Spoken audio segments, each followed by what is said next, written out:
I'm Nitish and I'm here to explain the second experiment of Compile Lab. The aim is to write the program to scan the input program and generate a symbol table. So here the input is as this, uh, and you have to separate all the data types, ID, and number of parameters, and print the output as this in the table.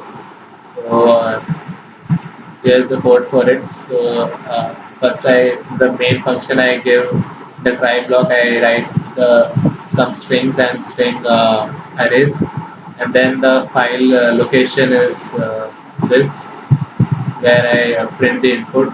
I using the file reader and buffer reader. I give the input. Then I print the first line, that is the data type ID initial value of the table. Then I use a string array called data type. In that I give the necessary data types, that is int, float, character, etc., which is needed for this program.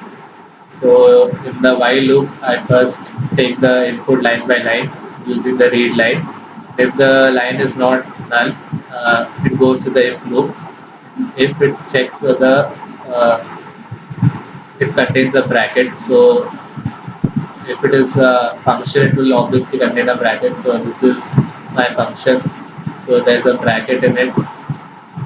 So if it contains a bracket, it will split it on the basis of bracket, and it will print it in FR. And then if there's a bracket, it will split it in basis of space. So because of bracket, it will split it in two. That is, it is split it as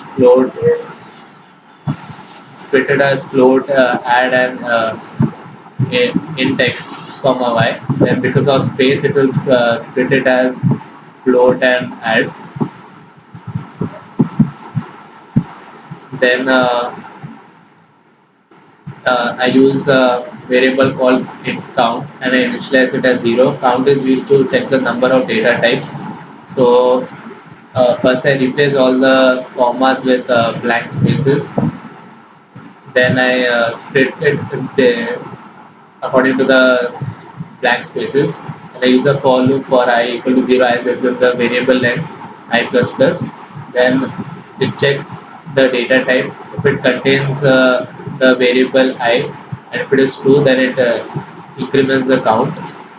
Then it replaces the semicolon with blank spaces. So here first the comma is separated in space of blank space, so I'll get as a and b equal to 5, and then the semicolon is also replaced by blank space. And then I print the number of data types as count. If it is not a function, it will print the else part. So in else, I use a for loop for k is equal to 0, k is as the data type, that is this. It is less than data type, and then it checks if it contains the data type, and if it is true, it is split according to the blank space. So then it will replace again. It will store it in variable fr, and then it will replace all the commas, semicolon with blank spaces, and it is stored in variable var, and it is split according to the blank space. Then again I use a for loop inside it, and it checks whether there's an equal to, and if there's an equal to, it is split according to equal to. So like here we have an equal to, so it will split it as a and b equal to 5, pi equal to 3.14. So then if does not contain an equal to, it will initialize the value as 0. Like example, here b has a value but a does not have value, so the initial value of a will be 0. So finally I catch an exception e if there's an exception, and I'll print a message. So let's run this.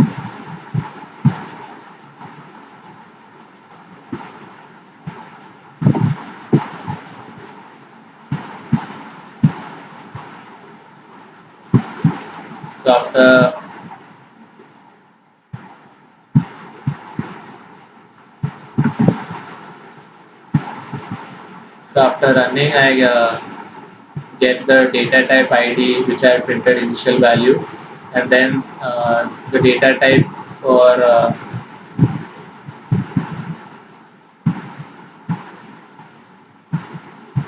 the data type for int the data type is int float char, and then the ID is a, b, pi, c. Initial value of a is 0. The values correspondingly are printed. And because add is a function, the return type for it is float. The type of parameters is intent, and the number of parameters is 2 because there are two parameters. So this is how the experiment ends. Thank you.